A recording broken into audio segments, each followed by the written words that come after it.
പരിശുദ്ധാത്മാവേ അളവില്ലാതെന്നിൽ നിറയണമേ, പരിശുദ്ധാത്മാവേ പരിശുദ്ധാത്മാവേ അധികമായി എന്നിൽ നിറയണമേ, അധികമായി കുട്ടികളെ, നിങ്ങൾ ആരിൽ മാതാപിതാക്കന്മാരെ അനുസരിക്കണം? ഉത്തരം: കർത്താവിൽ. കുട്ടികളെ, കർത്താവിൽ നിങ്ങൾ മാതാപിതാക്കന്മാരെ അനുസരിക്കുവിൻ. അത് എന്താണ്? ഉത്തരം: ന്യായയുക്തമാണ്. എന്തിനു വേണ്ടിയാണ് മാതാവിനെയും പിതാവിനെയും ബഹുമാനിക്കേണ്ടത്? ഉത്തരം: നന്മ കൈവരുന്നതിനും ഭൂമിയിൽ ദീർഘകാലം ജീവിക്കുന്നതിനും വേണ്ടി. വാഗ്ദാനത്തോടു കൂടിയ ആദ്യത്തെ കൽപ്പന ഏത്? ഉത്തരം: മാതാവിനെയും പിതാവിനെയും ബഹുമാനിക്കുക. നിങ്ങൾ കുട്ടികളിൽ കോപം ഉളവാക്കരുത്. ആര്? ഉത്തരം: പിതാക്കന്മാർ. പിതാക്കന്മാരെ, നിങ്ങൾ കുട്ടികളിൽ എന്ത് ഉളവാക്കരുത്? ഉത്തരം: കോപം. അവരെ കർത്താവിൻ്റെ ശിക്ഷണത്തിലും ഉപദേശത്തിലും വളർത്തുക. ആരെ? ഉത്തരം: കുട്ടികളെ. ദാസന്മാർ ആരെയാണ് ക്രിസ്തുവിനെ എന്ന പോലെ ഭയത്തോടും ബഹുമാനത്തോടും ആത്മാർത്ഥതയോടും കൂടെ അനുസരിക്കേണ്ടത്? ഉത്തരം: ലൗകിക യജമാനന്മാരെ. ദാസന്മാരെ, നിങ്ങളുടെ ലൗകിക യജമാനന്മാരെ ക്രിസ്തുവിനെ എന്ന പോലെ എങ്ങനെ അനുസരിക്കണം? ഉത്തരം: ഭയത്തോടും ബഹുമാനത്തോടും ആത്മാർത്ഥതയോടും കൂടെ. മനുഷ്യരെ പ്രീണിപ്പിക്കുന്നവരെ പോലെ അവരുടെ കൺമുൻപിൽ മാത്രം ഇങ്ങനെ പ്രവർത്തിക്കാതെ എങ്ങനെ ദൈവഹിതം അനുവർത്തിച്ചുകൊണ്ട് ക്രിസ്തുവിൻ്റെ ദാസന്മാരായിരിക്കുവിൻ എന്നാണ് ശ്ലീഹ പറയുന്നത്. ഉത്തരം: പൂർണ്ണ ഹൃദയത്തോടെ. മനുഷ്യനു വേണ്ടിയല്ല, കർത്താവിന് വേണ്ടി എന്ന പോലെ എങ്ങനെ ശുശ്രൂഷ ചെയ്യണം? ഉത്തരം: സന്മനസ്സോടെ. നല്ല പ്രവൃത്തികൾക്ക് പ്രതിഫലം ആരിൽ നിന്ന് ലഭിക്കും? ഉത്തരം: കർത്താവിൽ നിന്ന്. നിങ്ങളുടെയും അവരുടെയും യജമാനൻ സ്വർഗത്തിൽ ഉണ്ടെന്നും അവിടുത്തേക്ക് മുഖനോട്ടം ഇല്ലെന്നും അറിയുവിൻ. ഇത് ആരോടാണ് പറയുന്നത്? ഉത്തരം: യജമാനന്മാരോട്. അവസാനമായി എന്തിലാണ് കരുത്തുള്ളവർ ആകേണ്ടത്? ഉത്തരം: കർത്താവിലും അവിടുത്തെ ശക്തിയുടെ പ്രഭാവത്തിലും. സാത്താൻ്റെ കുടിലതന്ത്രങ്ങളെ എതിർത്ത് നിൽക്കുവാൻ എന്തു ചെയ്യണം? ഉത്തരം: ദൈവത്തിൻ്റെ എല്ലാ ആയുധങ്ങളും ധരിക്കണം.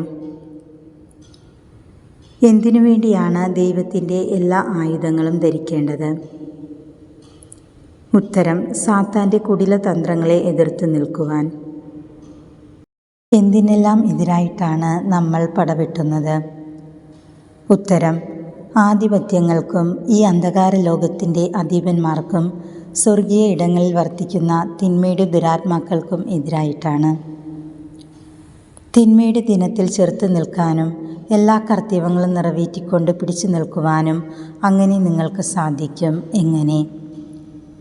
ഉത്തരം: ദൈവത്തിൻ്റെ എല്ലാ ആയുധങ്ങളും ധരിച്ചുകൊണ്ട്. എന്തുകൊണ്ടാണ് അരമുറുക്കേണ്ടത്? ഉത്തരം: സത്യം കൊണ്ട്. നീതിയുടെ കവചം ധരിച്ച് എന്ത് ചെയ്യണം? ഉത്തരം: ഉറച്ചു നിൽക്കണം.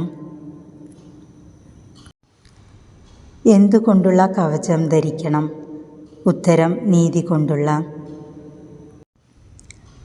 സമാധാനത്തിൻ്റെ സുവിശേഷത്തിനുള്ള ഒരുക്കമാകുന്ന എന്ത് ധരിക്കണം? ഉത്തരം: പാദരക്ഷകൾ. ദുഷ്ടൻ്റെ ജ്വലിക്കുന്ന കൂരമ്പുകളെ കെടുത്തുന്നതിന് എന്ത് എടുക്കണം? ഉത്തരം: നിങ്ങളെ ശക്തരാക്കുന്ന വിശ്വാസത്തിൻ്റെ പരിച എടുക്കണം.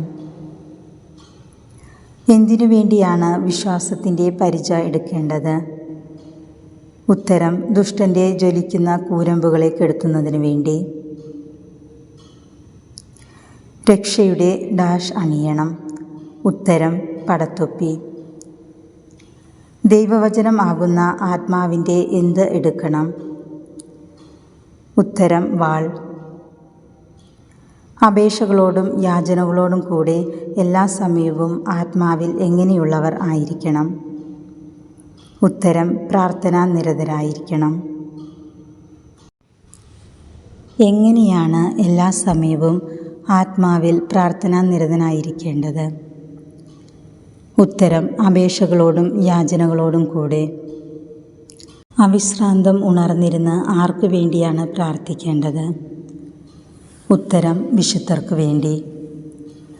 ഞാൻ വാ തുറക്കുമ്പോൾ എനിക്ക് എന്ത് ലഭിക്കാൻ നിങ്ങൾ എനിക്ക് വേണ്ടി പ്രാർത്ഥിക്കണം എന്നാണ് അപ്പോസ്തലൻ പറയുന്നത്?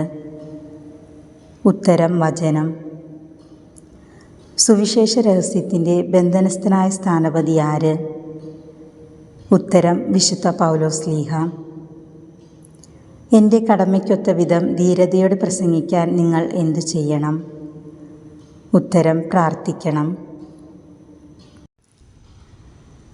ഞാൻ എങ്ങനെയായിരിക്കുന്നു എന്നും എന്തു ചെയ്യുന്നു എന്നും അറിയിക്കുവാൻ പൗലോസ്ലീഹ ആരെയാണ് അയക്കുന്നത്?